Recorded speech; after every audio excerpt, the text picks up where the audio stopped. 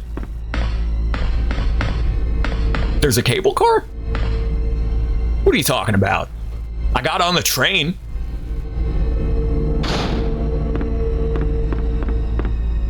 This thing. The monorail.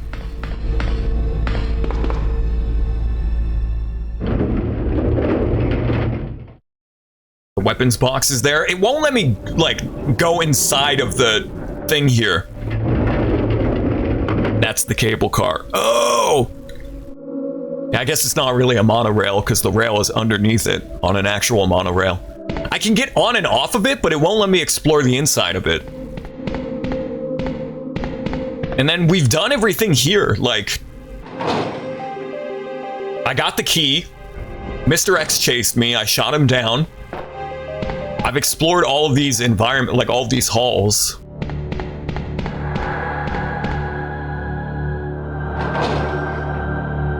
Can use the lighter on the flare to access the Wumbo box. Well, I got the Wumbo box key, and I lit the flare. That's how I got the key, but I didn't see the box.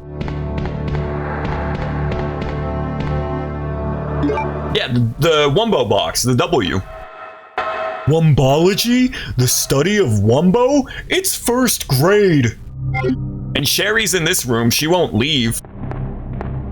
It's following me around like a lost goose.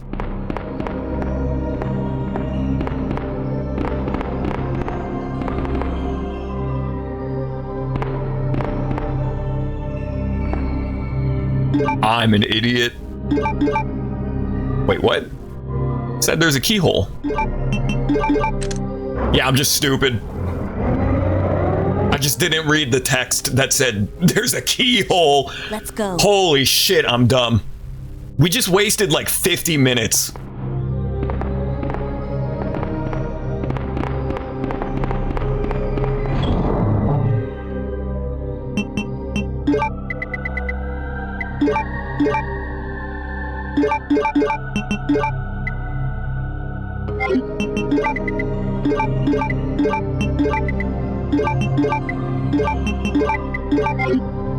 Okay. So that was just a monumental waste of everyone's time.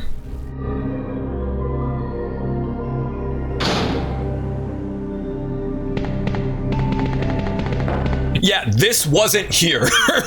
I guess this is because I put the key in.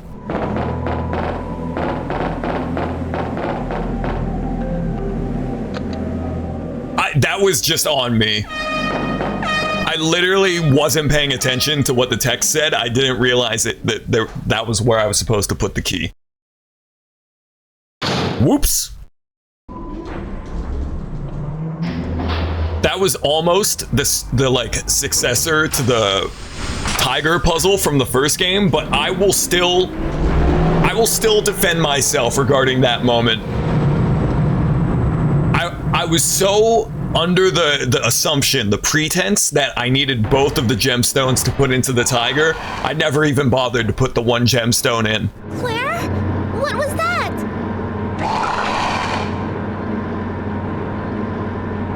He's hurtling.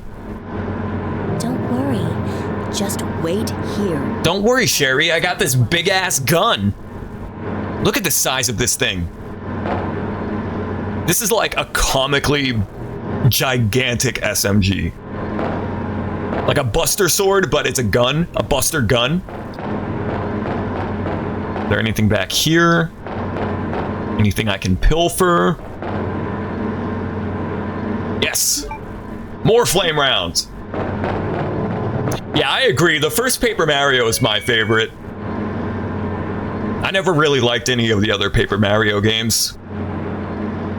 Honestly, I don't like most of the Mario RPGs except for Super Mario RPG on the SNES and the first Paper Mario. I never... When I was younger, I liked the Alpha Dream games, but I tried to replay them a while back and I couldn't get into them. There's too many tutorials. I gotta deal with this guy and Mr. X? That's no fair. Kinda even sounds like Soul Calibur music. Okie dokie. Well, good thing I got plenty of this stuff. Wait, that's my SMG.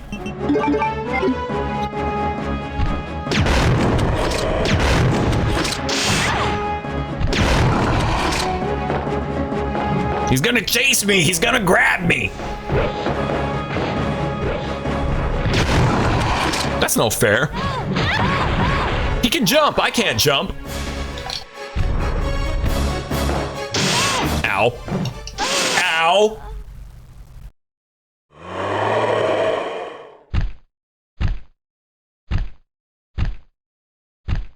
Boss battles in this game are better than RE1, but they're still probably the worst part of this game. The boss battles in RE1 were atrocious, though. In this game, they're just kind of annoying, but in RE1, they're actively, like, horrible. Survival horror combat really used to be like this, huh? I wonder how Silent Hill fares. Because, to my understanding of that series, the combat is not the main focus of Silent Hill, so it's probably even worse in those games.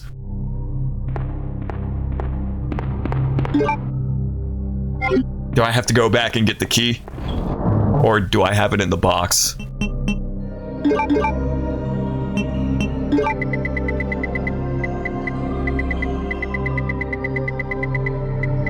No, I got it. Once again, Resident Evil 4. I'm gonna gas it up even more, but that game really made like the combat so much more fun. Resident Evil 4 was like, hey, what if we take this formula and make it even better? Like, what if we made the combat fun? They can't all be Illbleed. Illbleed's combat is horrible, but you can, like, cheese it, and that in and of itself is fun.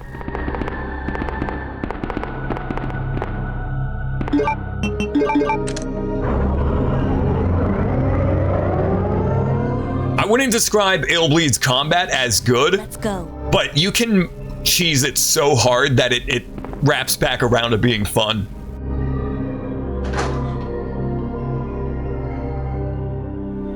Especially when you're playing as Cork and you can just blast the shit out of everything with your 6-shooter.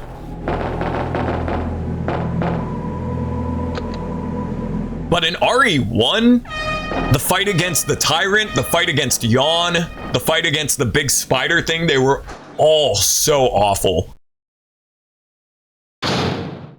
And it really just boils down to the fact that they can all move way faster than you can. Claire? What was that? It just doesn't work in these older games.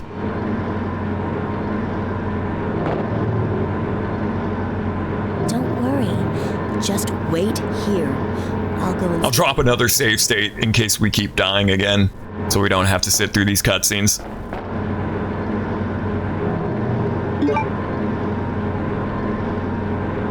Is this gonna be enough ammo? I wonder.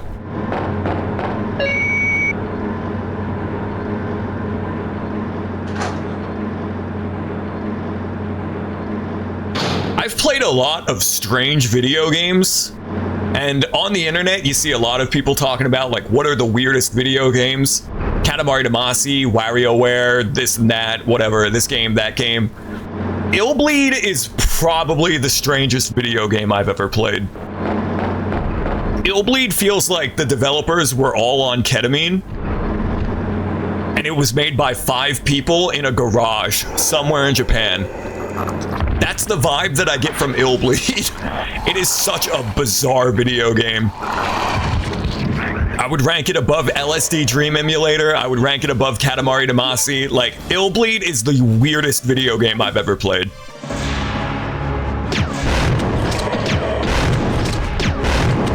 And I'm glad I played it. I loved Illbleed. Back up. Claire, you gotta back that ass up. He's gonna jump. He's gonna get you. See, this is no fair. He can jump around like an anime character, and I'm just Claire. Get up, get up, get up!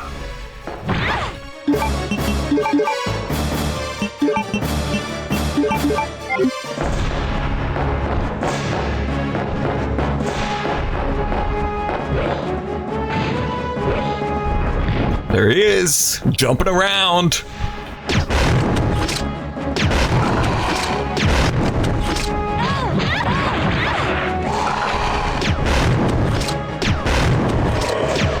I wonder if he's immune to fire, because he's taking a shit ton of damage. Where'd he go? Oh. He FO'd. Okay. Well, that wasn't too bad.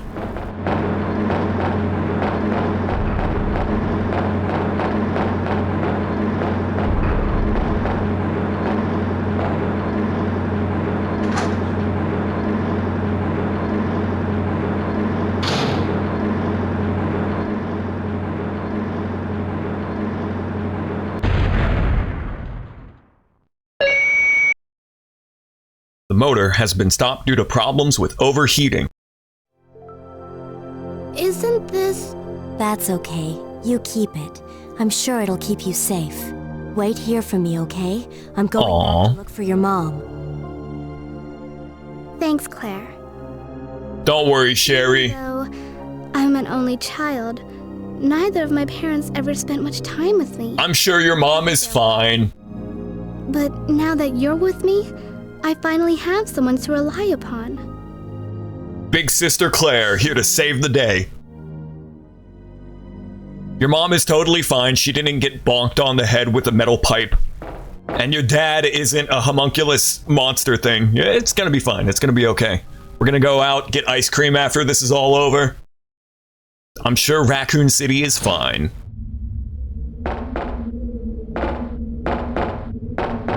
But we lost our cool biker jacket. It's funny that denim is associated with motorcycles and bikers, because if you crash and you're wearing a denim jacket, it's gonna get like torn to shreds. Leather is much better for motorcycle crashes. Dress for the crash, not for the ride, as they say. Denim will get torn to shreds if you eat shit on your bike. I can speak from experience. Speaking of bikes, somebody's riding their freaking Hayabusa up there.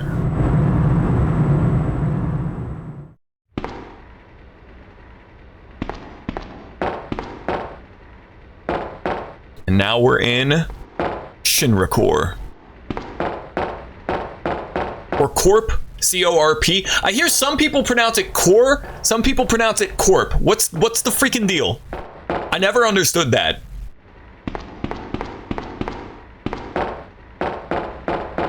It's like Herbert and Hebert. You got two surnames, Herbert, H-E-R-B-E-R-T. Then you got Hebert, H-E-B-E-E-R-T. One E, it's not E-E-R, it's H-E-B-E-R-T. Herbert, Hebert. The English language is stupid. That's a box. Got a Zelda puzzle. Got some kratom.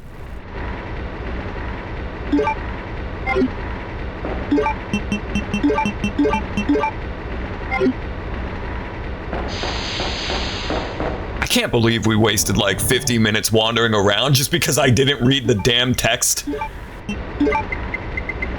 Wouldn't be a WyattMC stream without some stupid shit like that.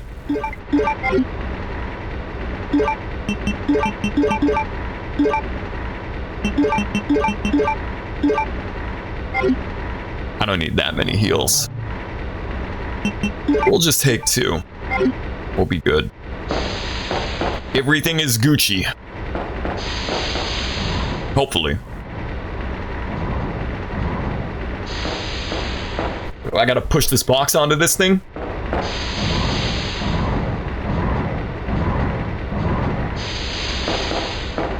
Also, I wanted to apologize for the Marvel vs. Capcom 3 stream the other night.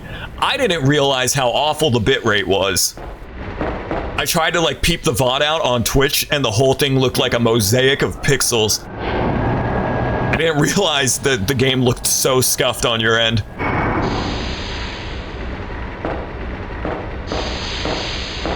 But that was fun. I don't think I won a single game, but it's just so much fun playing that game with my friends. Let's see where I have to push the box now. Okay.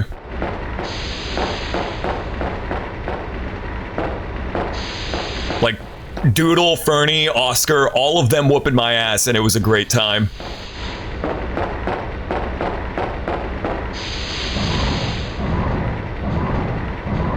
Oh, can I get behind it? Are you kidding me?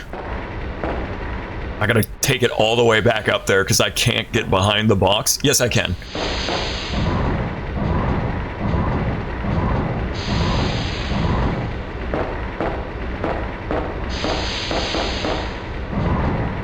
Dev 1, RE4 needs Leon. Dev 2, also a spooky haunted castle, living armor, and kidnapping cultists. Capcom, yes to all. Yeah, Resident Evil 4 has a really interesting history behind its development. There's so many different builds and iterations of the game. The only one that I would maybe be interested in playing over the final game is the Hookman build, just because it looks way more Silent Hill than Resident Evil, and does that say ass on the box? Why does the box say ass? But the Hookman build of RE4 looks really interesting, and I would love for that version of the game to leak. I would love to play it.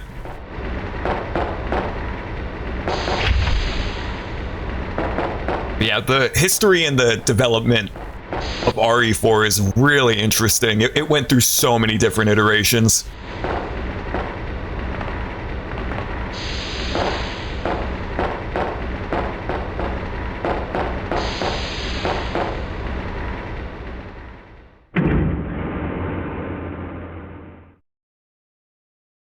I can't believe this month is almost over, man.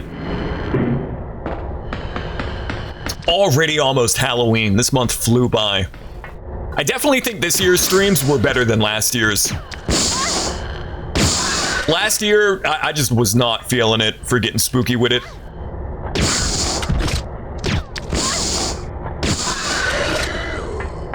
There were multiple factors, but I just was not feeling it. I think I was really phoning in the streams and just doing them just out of obligation.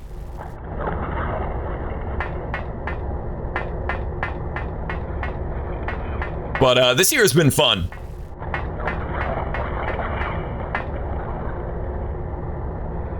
I wasn't able to do everything that I wanted. Most of it, but there's still a handful of itch.io games that I was planning on doing that I just didn't get around to this month, but I will save it for next year, I guess.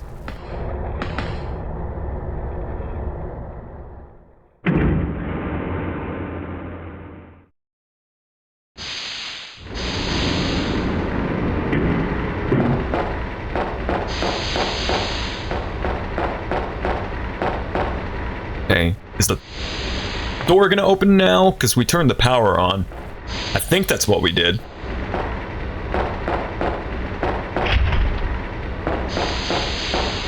Maybe I should have been reading the text.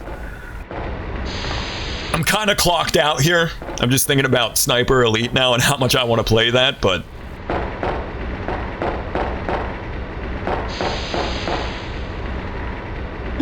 Ink ribbon. Well, thanks, IT. I'm glad you've been enjoying the streams. I hope all of you guys have been. Last year, I really just phoned it in. It did not feel autumn. It did not feel spooky. But also, we had just been hit by a hurricane. So, I really wasn't in the spirits.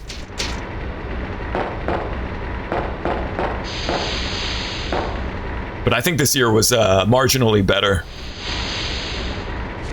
Investigation report on P Epsilon gas. Report demands immediate attention. The P Epsilon gas has been proven capable of incapacitating all known BOWs. As such, it has been designated for emergency usage in the event of a BOW escape. Reports based upon data collected during prior incidents indicate that the potential for negative side effects. Indicate the potential, not that the... Okay. The P-epsilon gas has been proven to weaken BOW's cellular functions. However, prolonged or repeated exposure will result in the creation of adaptive antibodies to the agent. So this is like Agent Orange. Okay.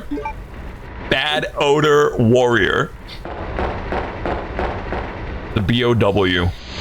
Big ol' stinky, but stinky starts with W. Just don't worry about it.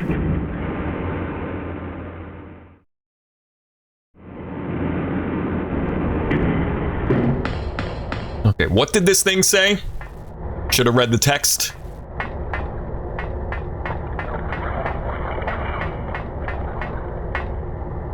Elevator power. Okay, well, the elevator was already working. Unless there's another elevator that wasn't working. I'm really not paying attention anymore. Like, I'm kind of just ready for this game to be over.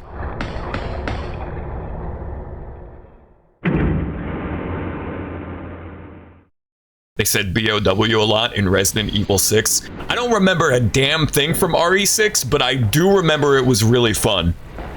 Like sliding around and blasting shit. Like the maneuvering and the movement in RE6 is crazy. I remember that.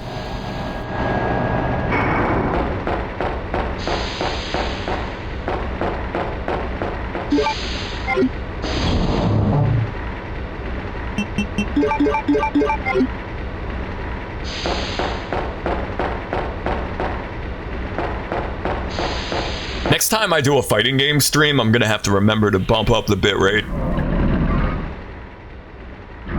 If I played like Super Turbo or something, it would be fine because there's not a bunch of crazy particle effects and whatnot, but Marvel 3 has so much flashy shit going on. That's probably why the bitrate got obliterated.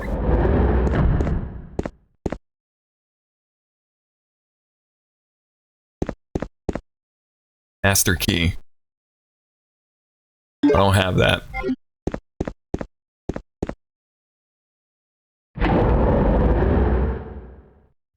RE6 gameplay, basically Metal Gear Solid 4 if Snake was still young. I still haven't played any of the Metal Gear games aside from a little bit of Snake Eater on the PS2. I gotta get smart on Metal Gear Solid. I've been meaning to get around to those games for a long time, but that is a series that has escaped me.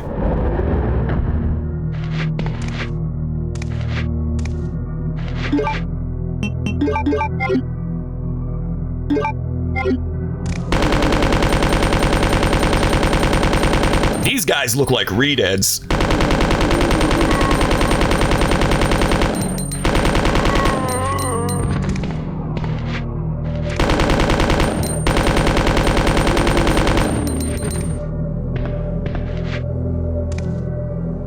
Oh, I know where this is. This is a safe room.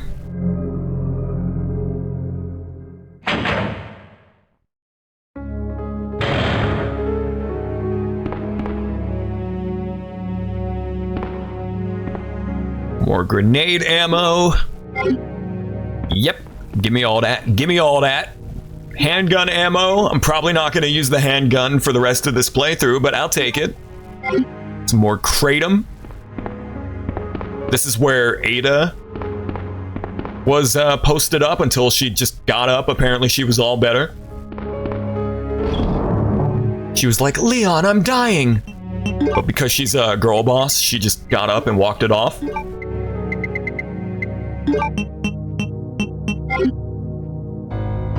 Let's drop a save. Drop a save has just become a regular thing that I say in video gaming, even though it originates in No More Heroes. Like, specifically, Travis taking a dump. Hold it, you violence-loving bastards! Before we get started, why don't you drop a nice, hot save?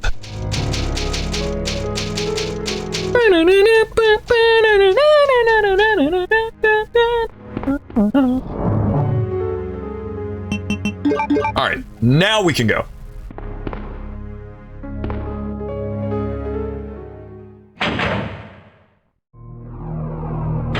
V-Love, when are you streaming No More Heroes? You gotta.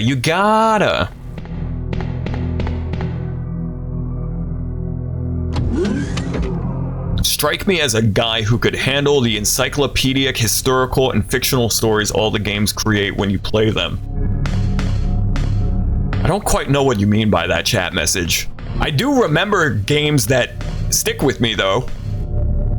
I feel like most people do. Like, if you play a game or watch a movie and it leaves it resonates with you, I feel like most people remember. After Halloween, soon, a trademark. Going into the freezer room.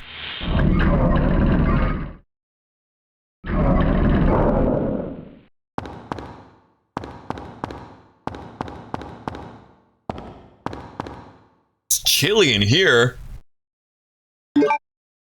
Everything's friggin' frozen.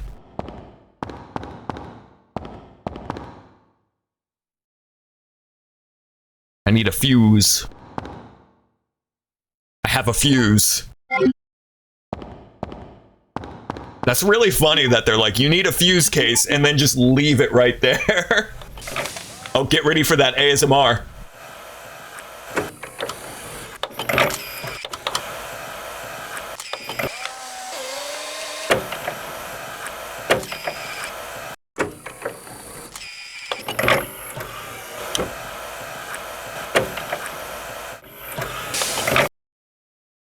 Mechanical ASMR. Yeah, speaking of Jet Set Radio Future V-Love, I'm still planning on doing Bomb Rush in November. It might be December, but I want to play Bomb Rush soon. It's a shame Jet Set Radio Future didn't work out. There's just too much slowdown on my real Xbox. Totally real Xbox, definitely not Zemu.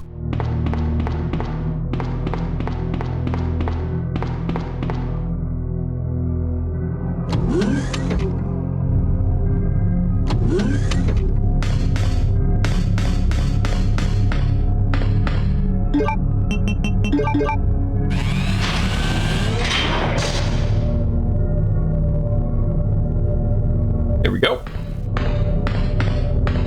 Let's go this way. Wait. I remember Ko mentioning something about Claire using her fingerprints to ID this, and that's how you get in there. Like that one room. I want to do that now. Need a key card. No, I don't. I just push the button.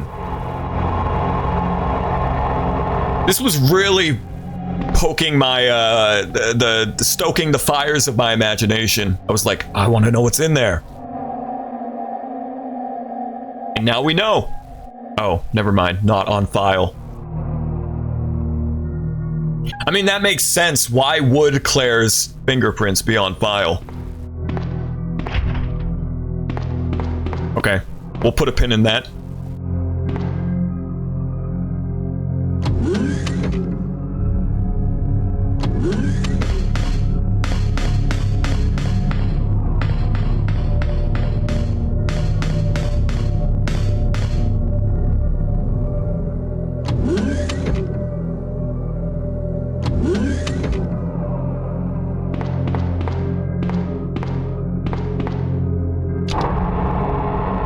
Oh yes, these guys. The plant men.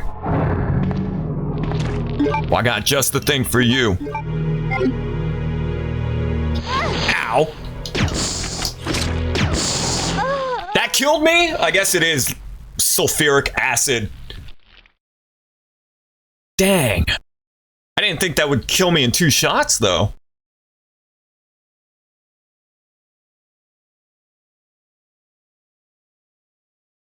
Dagnabbit.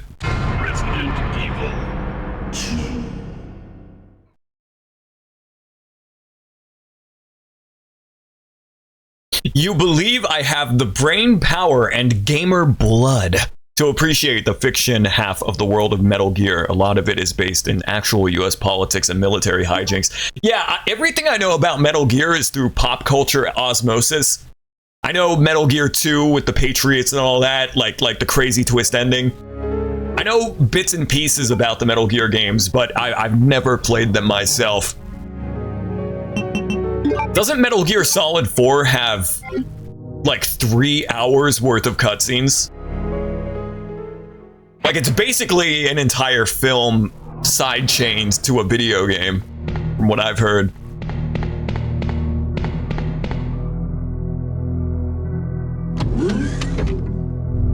But that's Kojima for you. Before I play any of the Metal Gear games, I want to play Snatcher on Sega CE. Snatcher reminds me a lot of Deadly Premonition. It is so derivative of Blade Runner and Akira. It is so derivative. And in a weird way, it wraps back around to becoming something entirely original. Still haven't played it for myself, but that's my understanding of Snatcher. Go ahead and use a heal. Same thing with Deadly Premonition. It is a note-for-note ripoff of Twin Peaks, and yet it somehow, in spite of that, becomes something entirely original. It's always interesting when you see that, when something rips another thing off super hard, and yet it still is entirely its own. It's weird. Like, Deadly Premonition bites Twin Peaks so hard, and yet it becomes its own thing. It's weird. I don't know how to explain it. I love Deadly Premonition. I was actually originally planning on streaming it this month. I was gonna do Heavy Rain, Deadly Premonition, and Resident Evil 1. Those were like the 3 main games that I ended up not... Well, I did RE1, but I planned on doing those 3 games, and then it just became RE1, RE2, and The Walking Dead instead.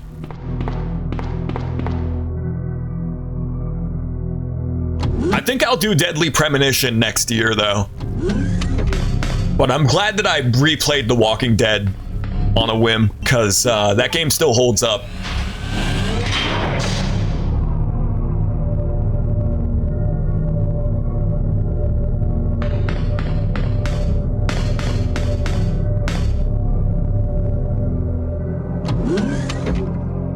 Play Metal Gear 5 before 4.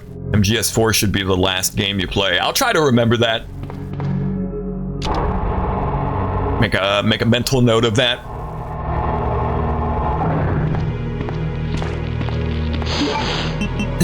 Colonel, I'm trying to sneak around, and I'm tummy thick. And the clap of my ass cheeks keeps alerting the guards.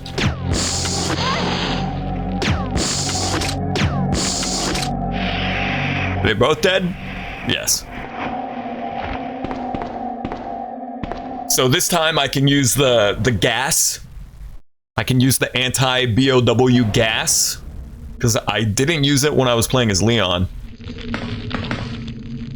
That guy's kind of just chilling there. He didn't attack me once during the Leon campaign. He's kind of chill. Any items? Any goodies? No.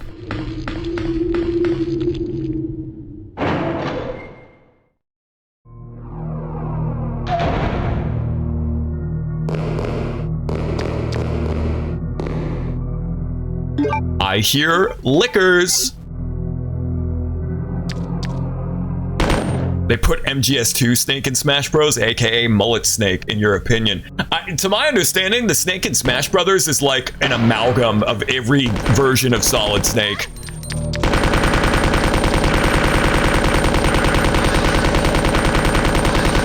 He has the beard like Big Boss. He's got the mullet like in MGS 1 and 2. And he's a little older. Solid Snake in the first Metal Gear Solid, and I think also the second game, he looks really young. Smash Brothers Snake looks like middle-aged. It's an amalgam of Big Boss and Solid Snake and all the other snakes. To my understanding, like, I don't know for sure, I haven't played the games, but... No mullet in MGS1, clean shaven. I thought he had long hair in MGS1. I knew he was clean shaven, and he looks super young.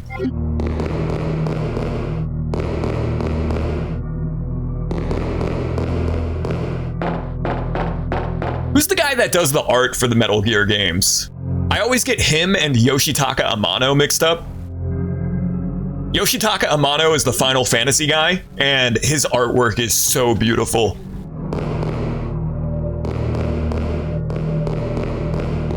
I always get the two mixed up, though.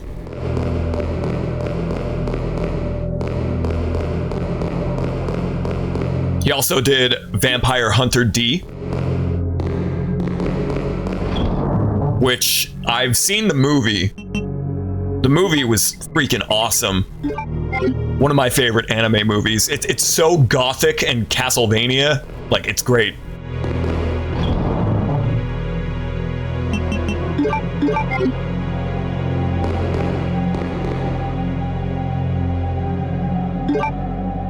I think I might do Castlevania 1 tomorrow. I was gonna save it for Halloween. I still don't know if I have real life like plans on Halloween or anything, but I might do Castlevania 1 tomorrow. Yoji Shinkawa, that's who I'm talking about. Yeah, I get him and Yoshitaka Amano mixed up all the time.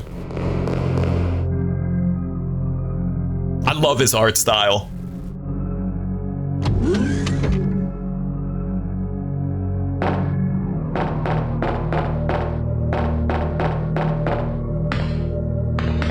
Do I go fight the yucky moth, or do I go do this first? Decisions.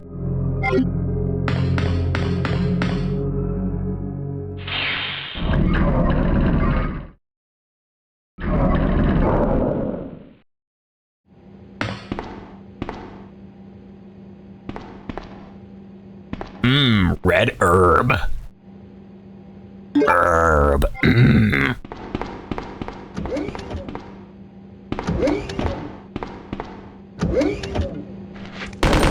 Hasta luego. I wish I could pop their heads off, like with the shotgun.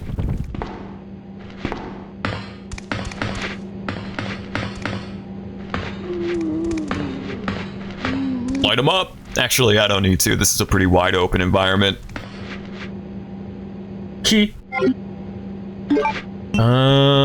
This red herb kind of taking up some space.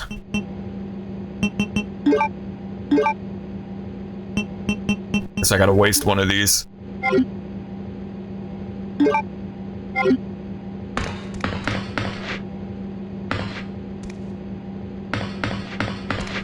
can't remember. Was there anything else in this room? Ink ribbons.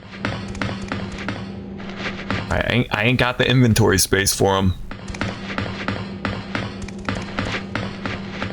Zombie booty.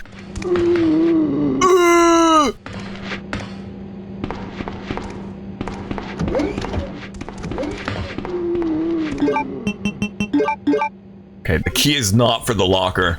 I think that's where I got the custom Magnum, right? When I was playing as Leon.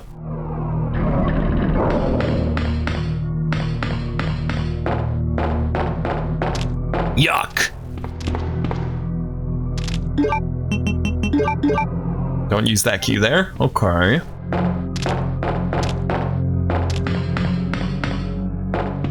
P room. Maybe the P stands for power. I gotta take it to the power room.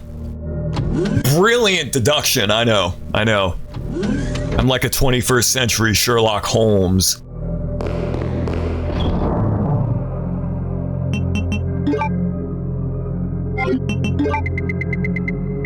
I've got so many healing items.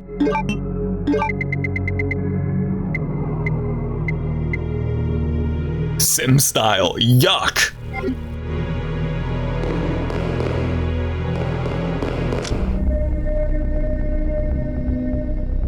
Hello, babe. Annette. Where's Sherry? I lost her. But I asked her, and she's never even heard of the G virus before. Which room? Tell me.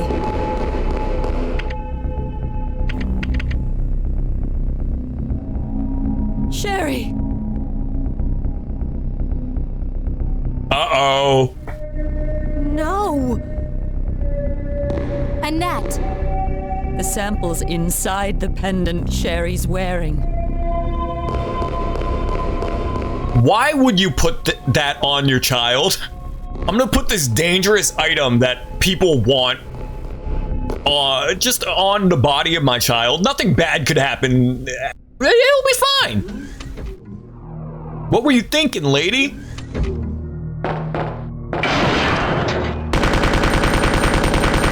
That's like Goku putting the 4-star ball on Gohan's like hat in Dragon Ball. Goku like, this will be fine. Hey SEO, welcome to the stream. How you doing? I was informed that Ultimate Trial got an update. Is this true? Did you guys drop the update for Ultimate Trial? Hope you're having a good night. Welcome. She probably thought that was the last place anyone would look. I'm gonna put the G virus on this fancy brooch, and I'm going to put it on my daughter. Nothing bad will happen. My defenseless, like, 9-year-old daughter who has no weapons, no means of defending herself. That is correct. Well, I'm gonna check that out soon. Because Ultimate Trial was great.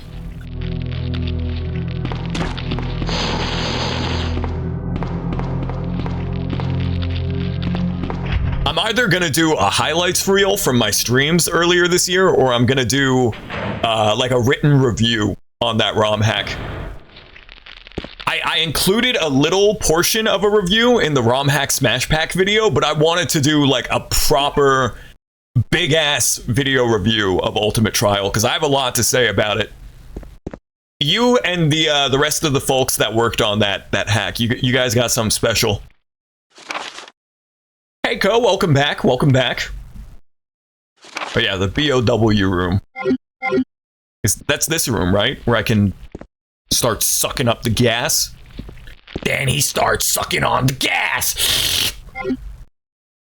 That's bow and arrow ammo.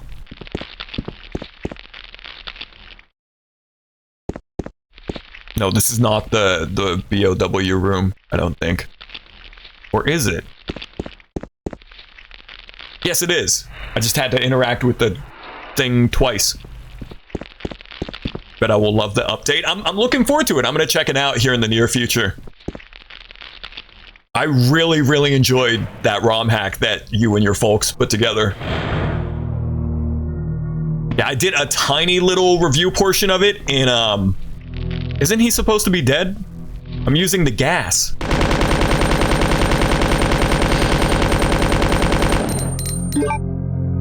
Out of ammo. So this gun is just useless now, right?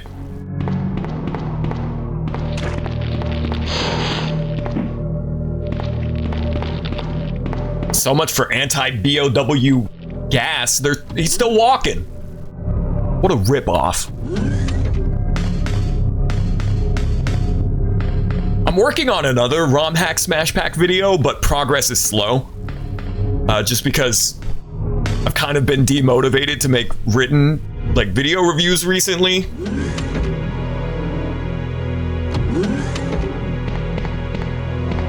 But I think I've put out quite a few videos this year, and I'm proud of all of them. I think they all came out pretty nice.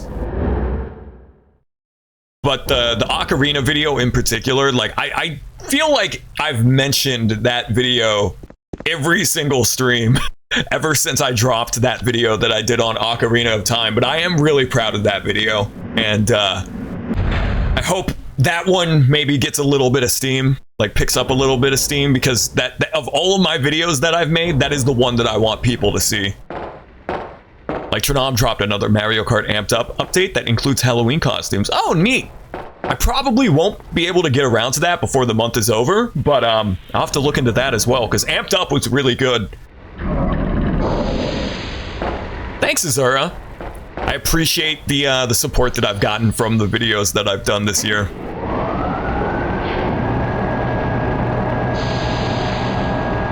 I think I hit like a creative flow state with that Ocarina video, though. I think that's the best video I've done. Because everybody and their mother has reviewed or talked about Ocarina of Time, but I wanted to talk about the one component that I don't see people talking about, and that is the atmosphere and the tone of the game. Like, just the feel of Ocarina of Time. I hardly see anybody talking about that component of the game. Sherry! Help me, Claire! Whoa! The monster's after your pendant. Throw it to me! Yeet! Good girl. Now run, Sherry.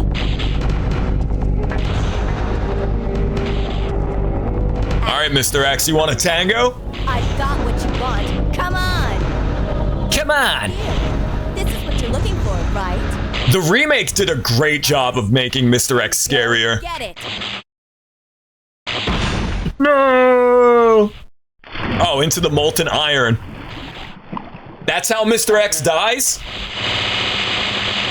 That's disappointing. Self-destruct sequence has been activated.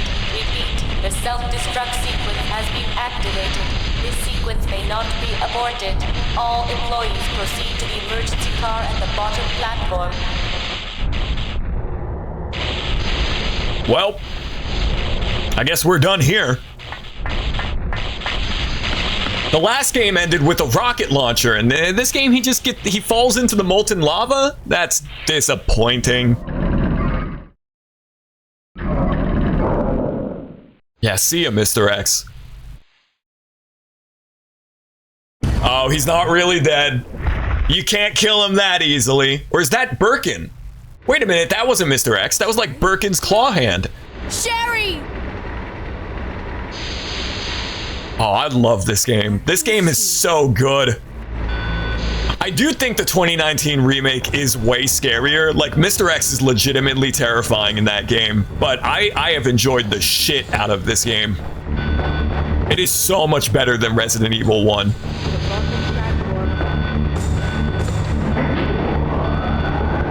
The voice actors sound like cartoon characters. The voice acting in this game is a lot more professional than Resident Evil 1.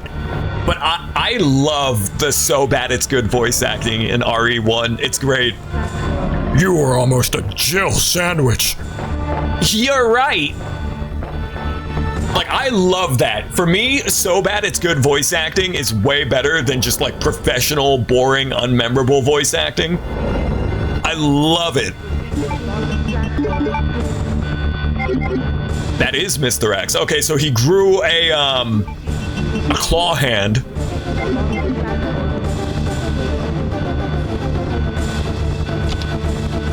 Well, I've got the key card now. There's a couple doors I can open with it, I think.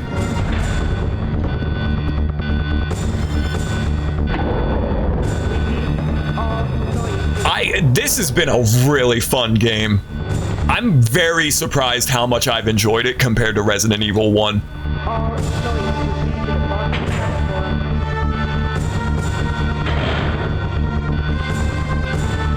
That just goes to show you how important design is, which sounds really silly, but it's true.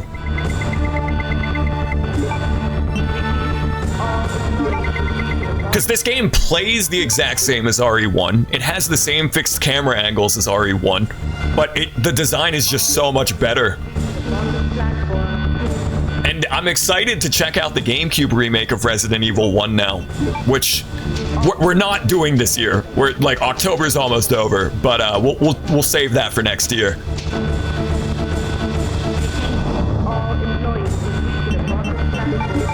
All right, so we're at the end of the game. If this game does not end with a rocket launcher, I'm going to be upset. That's That's like a staple of Resident Evil. There is pure shit voice acting, and some voice actors ham it up. Yeah, I love that. Like, I really do. I would take... Oh, cutscene.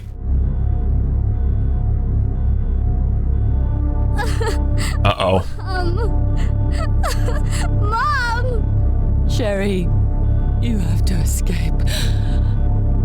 I know I've been a terrible mother, but I still love you. Damn. Forgive me. Mom! Damn. Are we gonna have to use her corpse to open up that door? Like, sorry, Sherry, but we gotta use your dead mother's finger to ID this door open. Master key. Maybe we won't. Wait a minute. Yeah, the thing is, like... It's a gun, it's not loaded. That was Ada's gun. People will point at games like Mega Man 8 or Zelda, Wand of Gamelon, or the Faces of Evil, or Resident Evil 1 and be like, look at how bad the voice acting is. Listen to this. And I'm like, that's a good thing, though. What are you talking about? All right, so what's behind that door, Co? Because I couldn't get in there with Claire. It was the same door that I couldn't get into with Leon. Come on, Sherry, we gotta go. No time to mourn. But yeah, I love bad voice acting. People point and they're like, oh, this is so bad, listen to this. And I'm like, it rocks. It's actually awesome.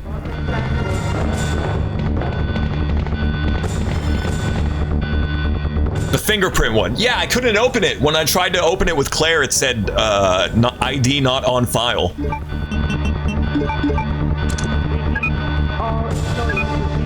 I couldn't get in there.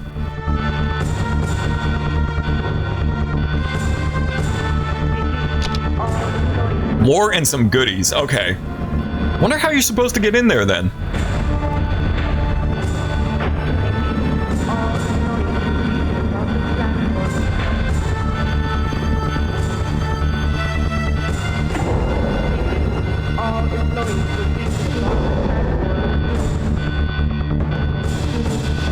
Did I register myself as a guest in the moth room? No, because I didn't have the card key, the key card, so I couldn't get in there. I just didn't bother.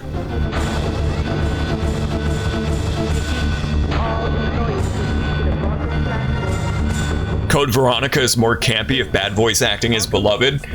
I guess it depends on who you ask. It's a fine line between campy and like unintentional hilarity. I guess it really just depends on who you ask, yeah. Insufficient power, no! What are we gonna do? Can't press any of those buttons.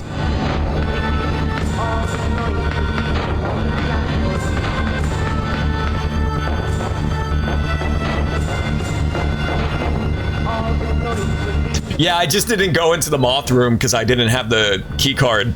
I didn't end up going in there. The 100% complete long play is ruined.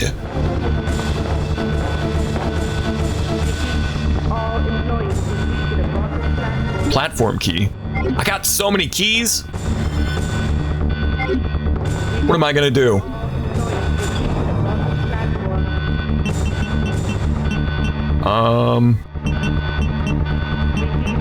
I guess I'll put one of my heels up. Lord knows I got enough of them.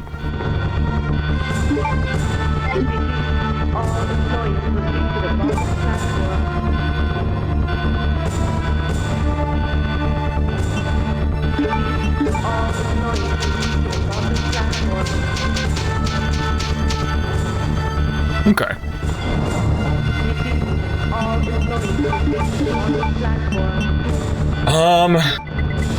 Take more grenade rounds.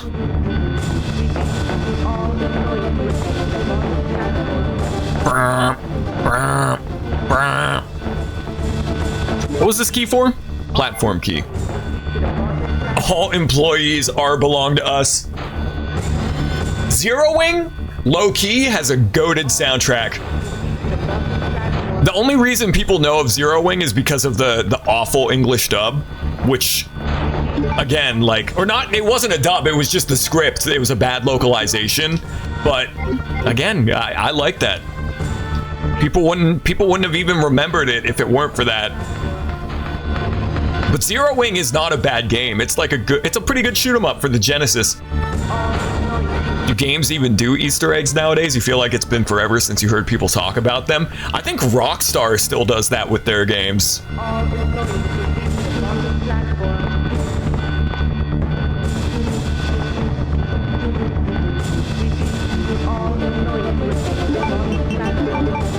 Okay, I gotta turn the power on.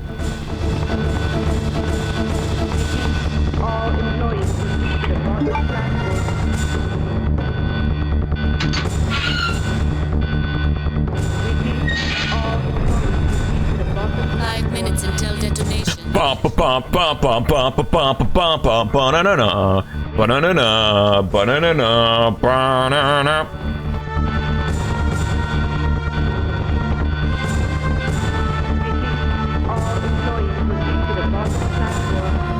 We gotta save the animals, chat.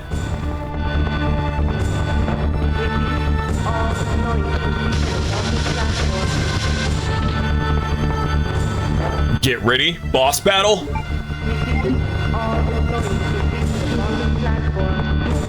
With Mr. X. Whenever I see "get ready" written down, I just hear it in Zero's voice from Mega Man X4. Get ready!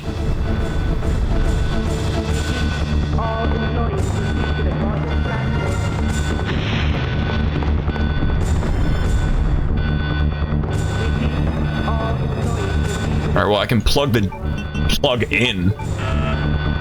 2 plugs?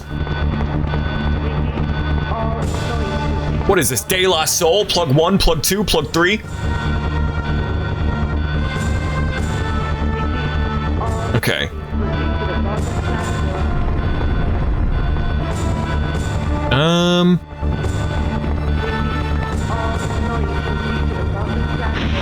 I know I'm running out of time, but I don't see another plug.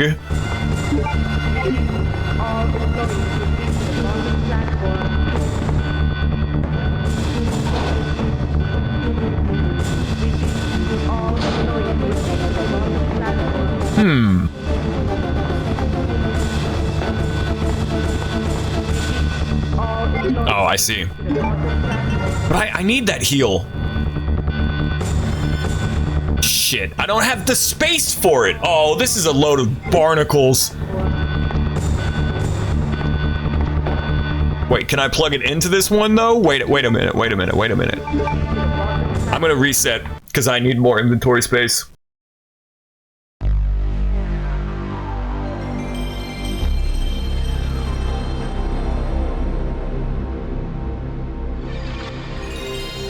Another thing that this game has in common with RE1 is the inventory management, but it's not nearly as bad as RE1.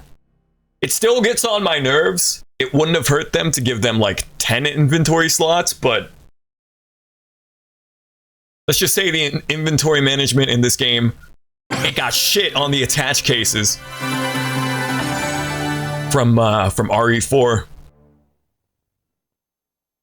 Or even better, it would have been fine if the key items had their own, like, inventory, and you only had to worry about ammo and heals and stuff.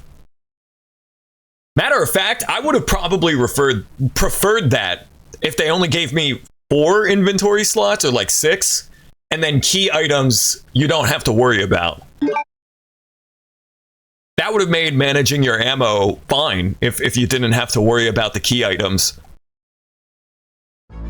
It's a weird arbitrary thing needing 2 slots just to initiate the last sequence. Well, I'm gonna put this away. I don't think I'm gonna need this. I'm gonna put the ink ribbon up. And there we go, we'll have 3 slots, so should I take another heal or more ammo? I'm gonna take another heal. I got 2 heals, plenty of ammo. We should be good.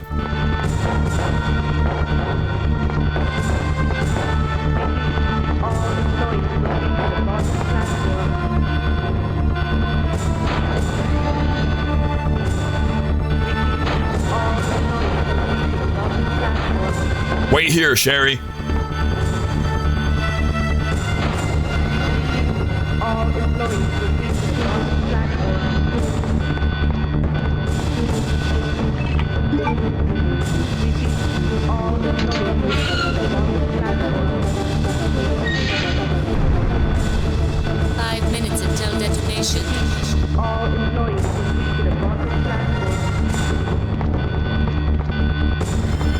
Oh, there's a box over here. I didn't even notice that.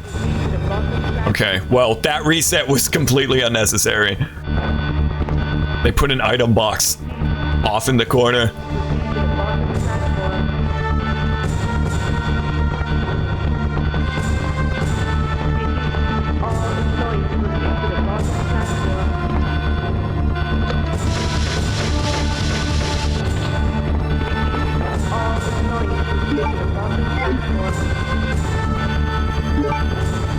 And you gotta interact with it twice, which is weird. I don't think there's been an instance of that at any point in this game where you had to interact with something like twice to pick up an item. Like pick up 2 separate, I don't know.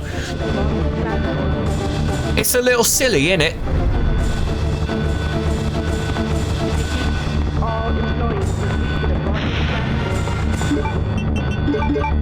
Plug 1, plug 2, plug 3, De La Soul.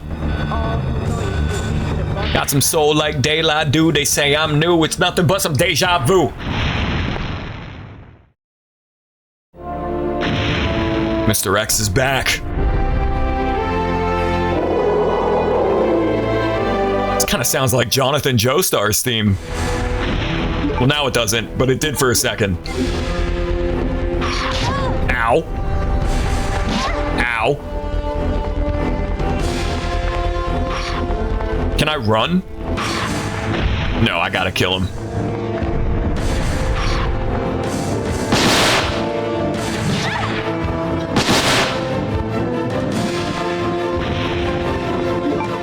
I'm gonna save state here just for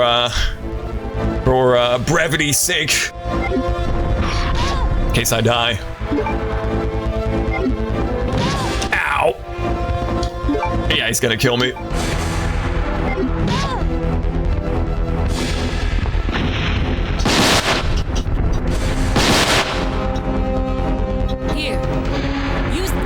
Ada? Where'd you come from?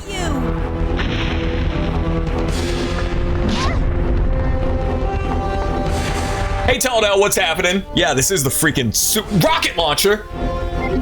Rocket launcher. Heavy machine gun. You lose, big guy. It wouldn't be a Resident Evil game without the rocket launcher at the end. You lose, big guy. Obliterated. I still got one more rocket? Sweet.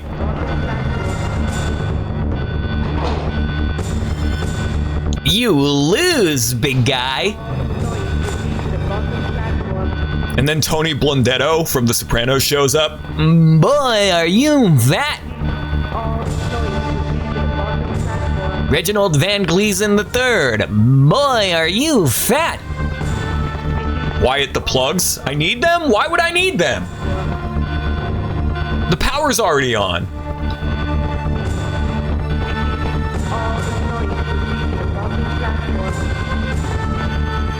Wasn't the whole point just to turn the power on?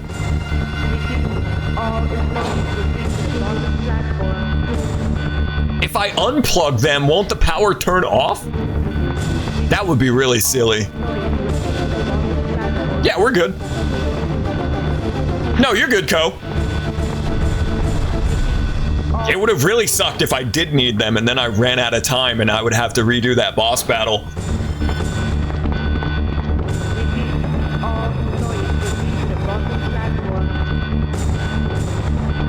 think we still got time. We should be good. I might even have time to run to the storage box and get myself another heal. No, you're all good. You're all good. You've helped me so much in these past couple of playthroughs, too. And let's get ourselves another heal.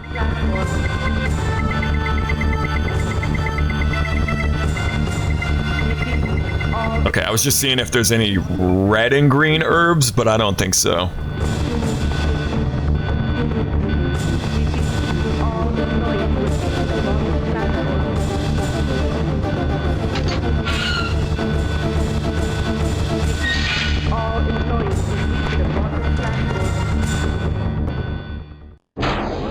Let's get out of this dump.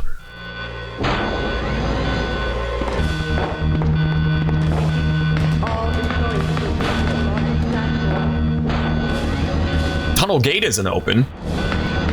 Ugh. One thing after another. Ay, ay, ay.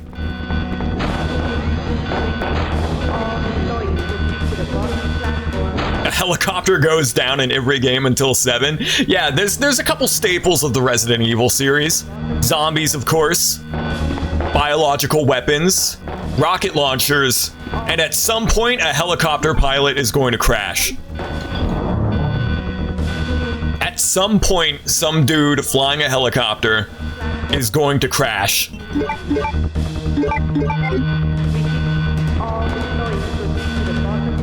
No time for that. That's the whole reason I came back here. Okay, there's no time for that, I guess. Bump, bump, bump, bump, bump, bump, bump, bump. Chris Redfield punching a boulder, classic.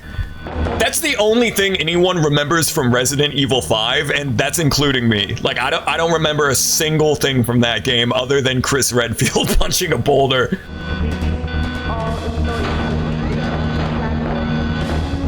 I hope I have enough time to do this.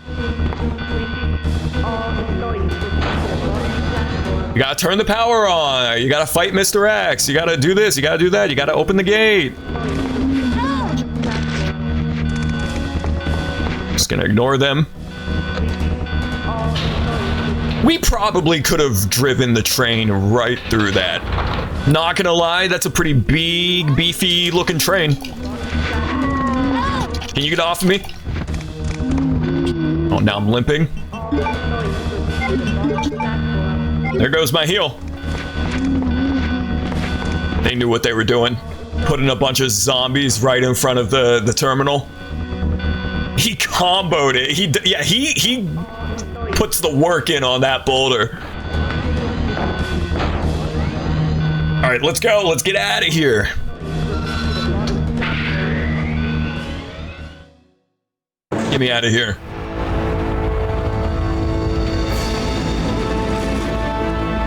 Leon! Come on! Oh no, Leon, what are we gonna do?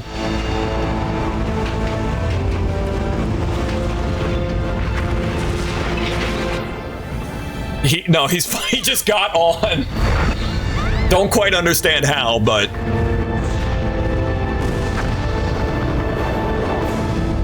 Maybe he just teleported there. Are you okay? Yes, I'm fine. It's over. No. I have to find my brother. You're right. This is just the beginning.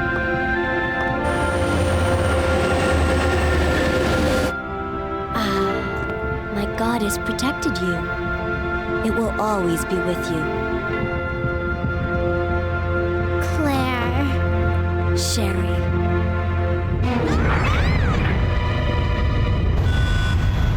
Nah, it ain't over. It ain't over. Mr. X wants the rematch. What was that?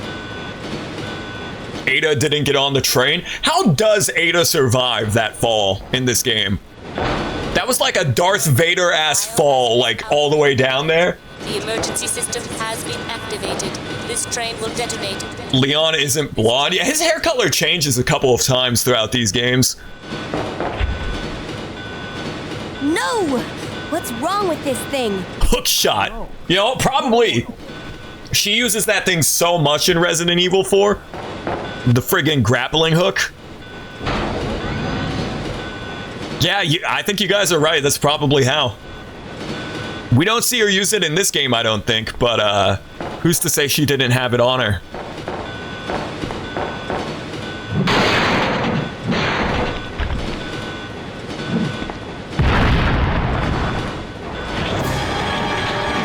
Uh-oh. Oh, it's not Mr. X. It's the freaking dog. That weird dog monster. Who I think was that was William Birkin, right? Like he turned into the dog? If memory serves me correct, and now he's a Final Fantasy boss? Yeah, Sherry, sorry about your dad. He turned into a homunculus meat monster.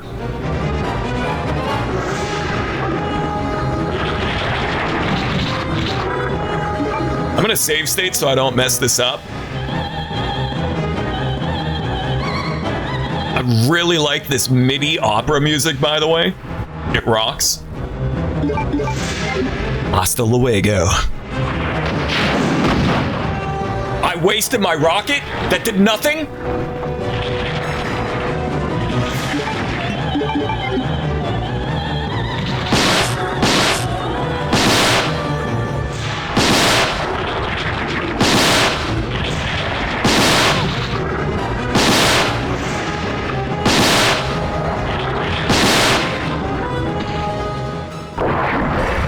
You're telling me that a rocket launcher in Resident Evil doesn't one-shot a boss? This guy's built freaking Tim the Toolman Taylor tough.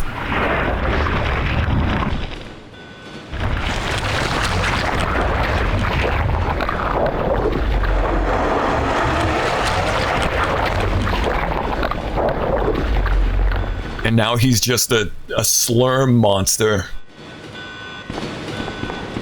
He just turns into the goo.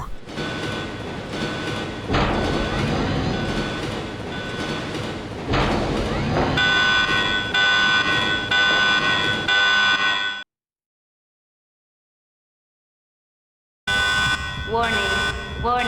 The self-destruct system has been activated. Each train compartment will detonate sequentially. Repeat. What? I'm with you, Leon. What kind of design is that? You mean they put self-destruct contingency plan explosives onto each train? What is it? Sherry, get back!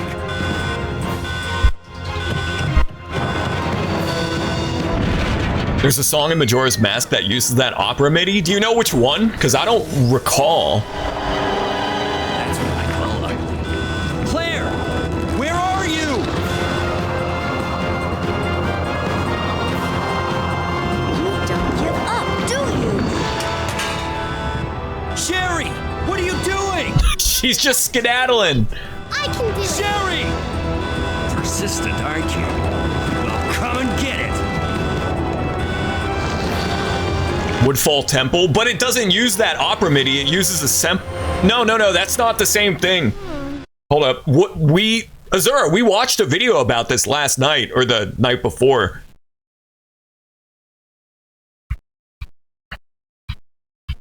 It's not the opera MIDI. It's off 0G Ethnic Flavors.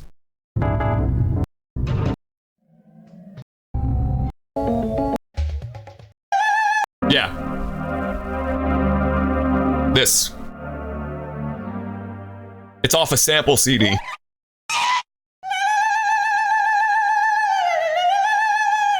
That is not the opera MIDI that we're currently hearing. That this is something different. It does sound like it though a little bit.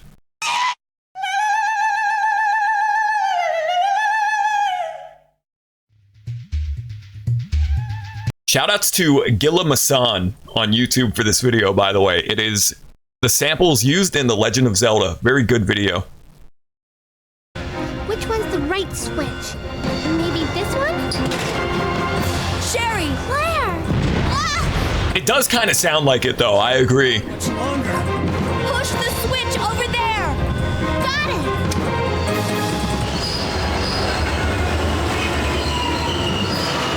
it! Leon, this is dangerous. Finally.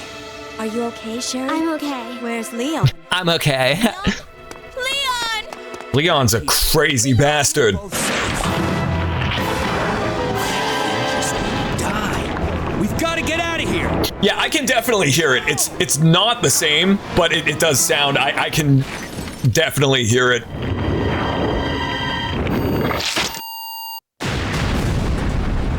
There is no way they escaped that. Are you telling me they made their way out of that tunnel in like 5 seconds? That was a close one. That was pretty impressive back there, Sherry. It was nothing. I saw someone do that on TV once. Come on. It's like the scene in Falling Down where the kid knows how to set up the rocket launcher. He's like, I did it in a video game once. Still have a job to do. Let's go. Go? Oh, you can't mean. Chris, I have to find you. All right. That's the true ending, evidently. We did the Leon A campaign and Claire B. I don't know if the ending is any different if you do Claire A then Leon B. I know it's different somehow, but I don't know if it's substantial or not. The stress from the Raccoon City incident turned Leon's hair from reddish brown to black. Yeah, Leon's hair color is very inconsistent throughout this series. It's the same sort of cut. He's got that like Leonardo DiCaprio middle part, but it's a different color in each game just about. Yeah, this game rocked. This is what I hoped Resident Evil 1 would have been. I wanted to love Resident Evil 1 so much. I really did, and by the end of it, I hated that game. I was miserable playing it, but this game was phenomenal. Next year, we'll tackle Resident Evil 3, and we'll do the GameCube remake of RE1, but this game I can safely recommend. I might even like it more than the 2019 remake, and the 2019 remake was amazing. It was such a good remake of this game, but I might like this version more, maybe. They're really close. They're both great ways to experience RE2, but yeah, that was so much better than Resident Evil 1. I'm excited to play 3, and I'm excited to check out the GameCube remake of 1, but we'll do that next year. We're almost done with October. We're almost done with getting spooky with it. I was not planning on doing RE2 this year. I was going to save it for next year as well, but on a whim, I decided, you know what? Let's just stream it. Let's just do it. And I'm really glad that I did, because this game rocks. The ending cutscenes are pretty much the same, just swaps out Leon and Claire's positions in that last cutscene. Okay. Hideki Kamiya, who would go on to make Devil May Cry like the crazy bastard that he is. Yeah, that rocked. I could definitely see myself replaying this game. If I didn't have a potato PC, I would also like promise to stream the 2019 remake, but that's not happening anytime soon.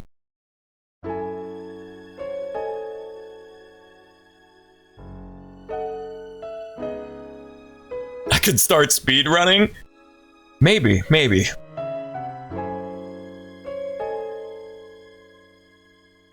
Nah, definitely not. Look at that rank. E rank?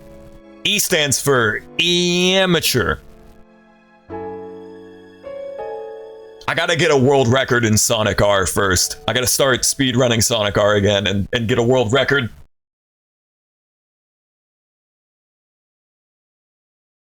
Good ass game. Really glad that I streamed this. I'm glad that we did this year.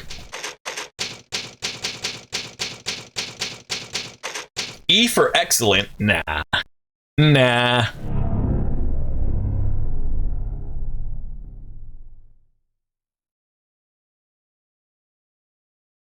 Hello?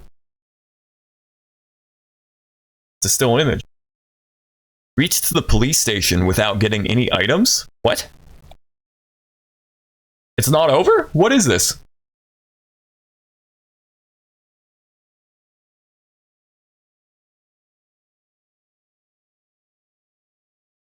What? Huh? What would... That's a secret? Well, what was that? Resident Evil 2. Is there another campaign?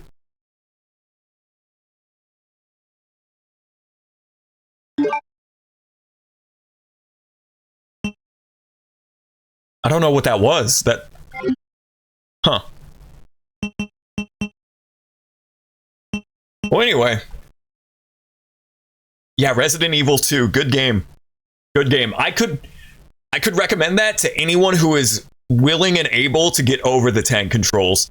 For me, I don't mind them. I have never minded tank controls ever since I first played Croc on the PS1.